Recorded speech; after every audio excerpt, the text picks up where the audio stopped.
আমাদের মেয়েদেরকে বলতেছি, কোনো অবস্থাতেই কোনো মুসলমান ছেলের সাথেও কোনো অবৈধ সম্পর্কে যাবেন না।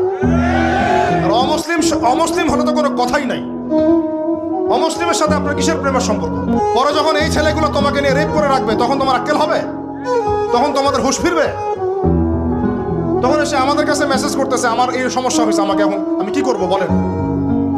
আমাদের ওয়াইফদের কাছে মেসেজ করে, এরকম এরকম হয়েছে আমার সাথে, আমরা কি করব বলেন? তো তোমাকে কে যাইতে বলছো ওই ছেলের কাছে?